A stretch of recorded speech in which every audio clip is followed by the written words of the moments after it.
Raiden National is one of the most powerful team in Genshin Impact. It has extremely high single target damage while being extremely easy to play, and is the reason why it is one of the most popular team in Genshin Impact. However, a lot of people doesn't actually know how to properly play it, how to get the most out of it, which is why we're gonna be talking about it today. But as always, before we get started, don't forget to subscribe. Anyway, let's get started. Now to get started, Raiden National does have a very high drawback, and that is it involves a lot of overload, which means that it might be very difficult for you to fight against multiple enemy that is easily overloadable. However, when you are fighting single target boss enemy, usually it doesn't matter because they are all heavy enemy. That means you cannot knock them away anyway, so the overload here is just extra damage, which is one of the reasons why Raiden National is so good, because the overload actually contributes to a significant amount of damage here, and it does contribute to a lot of the damage. Anyway, starting with Raiden Shogun herself, her elemental skill will apply a buff to your party, which means every time you do damage, you also unleash a AoE electro attack. But the most important factor is that this elemental skill will also give your entire party a elemental burst damage buff. Something about this buff is that this buff is actually not snapshotable. So in XIANGLING Elemental Burst Tornado, you can snapshot buff onto XIANGLING Tornado such as BANE Elemental Burst or other buff. However, because Raiden elemental skill is a not snapshotable buff, you actually cannot snapshot this elemental burst damage bonus onto XIANGLING. But on the other hand, you can actually cast XIANGLING Tornado first and then cast Raiden Shogun elemental skill, and you can still apply the elemental burst damage buff onto XIANGLING, once again because this is not snapshotable and it is dynamic, which means that you cannot mess this up no matter what, because as long as you cast Raiden Shogun elemental skill, you will be able to apply that elemental burst damage bonus onto the rest of your character. Once again, that's including XIANGLING, who will snapshot buff regularly. Now, let's talk about Raiden Shogun Elemental Burst. When you use Raiden Shogun Elemental Burst, you enter her Musho Ishi form. And in this case, you actually want to unleash a certain combo on Raiden Shogun. For starter, doing 3 N3C followed by a N2C is a good combo, which means you normal attack 3 times, do a charge attack, and then normal attack 3 times, and then do a charge attack again. And then do it once more time, finally followed by N2C, which is 2 normal attack and then followed by a charge attack. However, if that combo is too difficult for you to do because it is very tight on the timing, then what you could do is replace the third N3C with a N2C instead. So what you could do is N3C, N3C, N2C, N2C for a total of 4 charge attack. Anyway,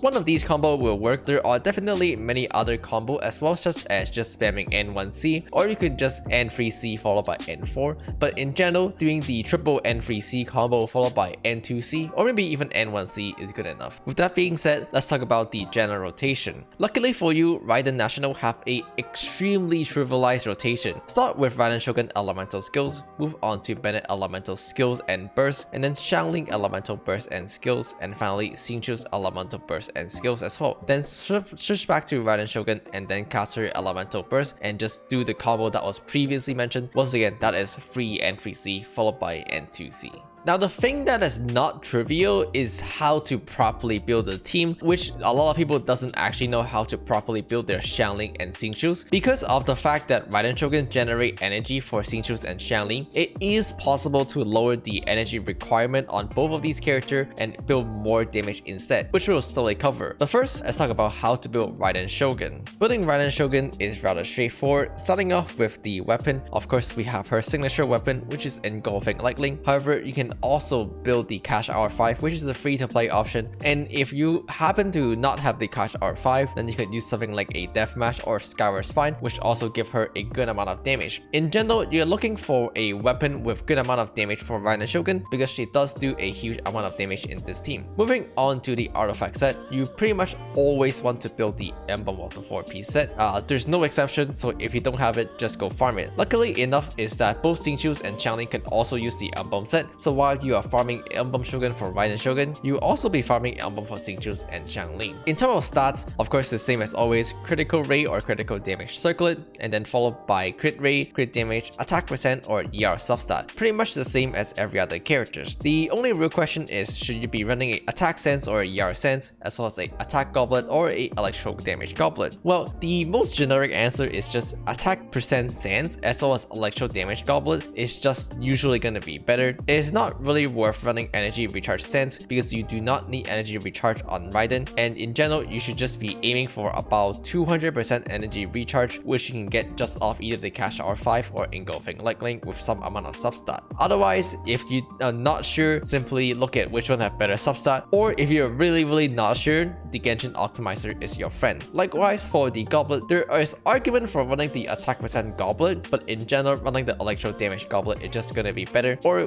whichever one have better substat. Once again, if you're not sure, Genshin Optimizer is your friend. In my case, I'm actually running a attack percent Sense because I have Engulfing Lightning, which give me a lot of percentage damage, but most importantly is that this one is a onset attack percent Sense or attack percent Goblet, which means it let me run a off-piece circlet instead, and it allowed me to run a dramatically better circlet than if I were to run one on my emblem set. So this is the reason why I use a attack percent Goblet, and it's one of the reasons why the use cases exist. However, a lot of people doesn't actually know how to build xingqius and xiangling, so let's talk about those instead. Starting with xingqius, usually lots of people like to run a sacrificial sword or a Phonius sword. However, because the fact that Raiden Shogun already generate you energy, what you want to run instead, you want to run a Lion Roar. Lion Roar have attack percent substat, which allow you to do much more damage than these two weapons. However, it also have a really good passive. The passive allow you to do more damage against opponent that is affected by Electro. And because Raiden Shogun will supply a lot of Electro in your party, you will actually be able to practice passive really consistently, therefore doing even more damage. Overall, using a Lion Roar xingqius on your Raiden Shogun team is a really good option, and this is the first thing you should try to swap over to. Something to keep in mind is that you will most likely still have to run a decent amount of energy recharge unless you have C6 xingqius. In this case, if you have C6 xingqius, you can actually drop his ER requirement all the way down to about 130 to the 160 zone, which is really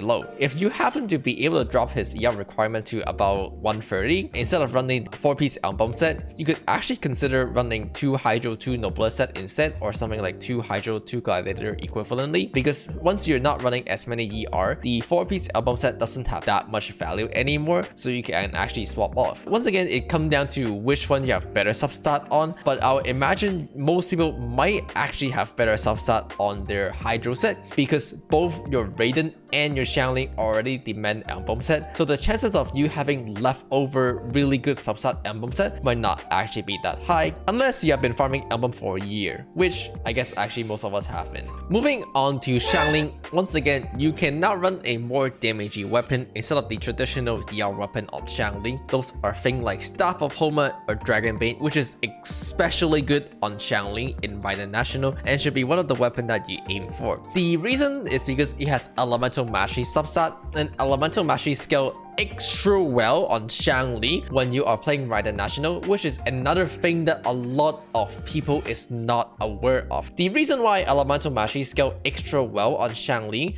is because in Raiden National, you also do overload damage, and overload only scale off Elemental Mastery. So in addition to being able to buff your vaporize damage with Elemental Mastery, which is already really good on Xiangling because it has no ICD, the fact that your Pyro Needle have no ICD to proc overload mean that you can also extra benefit from those Elemental Mastery by those overload damage, which is why Elemental Mastery is actually extra good on Xiangling when you are running Raiden National. Usually you want to do 200 to 300 Elemental Mastery in your regular other team, but in Raiden National you can actually push to 300 to the 400 zones and it'll still be really good on Xiangling, so that's one of the first things you should do. And likewise for your artifact, it is possible to run the Crimson Wish of Flame 4 set instead of the Emblem set now, because once again you do not need that many energy recharge anymore. However, the recommended ER threshold is about 160 to 180 still, especially since Xiangling is rather difficult to battery, so I would still go for the Emblem 4-piece set if you have leftover, but once again it might come down to substat. If you're not aware which one is better, then Genshin Optimizer is always your friend. I would heavily encourage you to look for high high elemental mastery subset pieces on your emblem set. For example, this pyro damage goblet have 82 elemental mastery on it, which is really good. Once again, because elemental mastery scale extra well when it comes down to Xiangling. Something you could do is simply give the high crit pieces to your Raiden and give the high EM pieces to your Xiangling, because Raiden cannot benefit from elemental mastery at all. So you would just leave those pieces for Xiangling and leave the one that have crit for Raiden. That is a really valid option, and it makes farming the two emblem set not as hard, but it pretty much comes down to how much time you have to put into your domain, especially since you might also want to gear your xingqius up with emblem as well. Bennett, same as always, 4 nobles again with like a ER sword, either Phonies sword or a Festing Desire or something like that. Lots of people always like to compare Raiden National with Chao International, and while there is a valid reason to compare them because they both take Bennett and Xiangling, which is really valuable, I think doing this comparison is not exactly correct. For run, Raiden National is more focused on single target damage, especially on heavy enemy, and it does require the xingqius. On the other hand, International does not use the xingqius, which means you can use a xingqius for your Hutao if you do care for single target damage on the other side. International could perform much better when it comes to AoD content because you have the Kazuya for grouping, as well as you can use Chao to supply AoD Hydro for your Xiangling.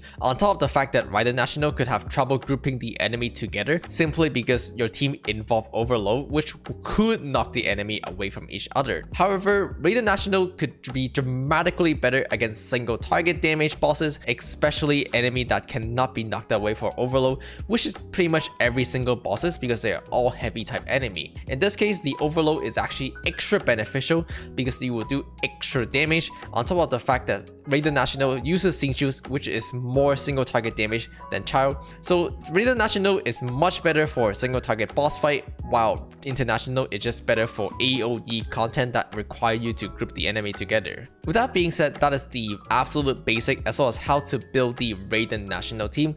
Overall, the playstyle for this team is extremely simple. It is very easy to play, which is why it is popular. The only not trivial thing is that how to properly adjust your character build so that you can maximize your damage, namely on your xingqius and Xiangling. But to be honest, you don't necessarily have to adjust them. Just running whatever you have is fine. Most people like to run extra high ER just because it is much more comfortable, which is definitely valid as well. But with that being said, that is going to be it for Raiden National. And again, Raiden National is going to be one of the highest single target damage team in the game, so it's definitely really valuable to pick up. With that being said, hopefully I'll see you all next time as well. So don't forget to like, comment, and subscribe, and I'll see you all next time.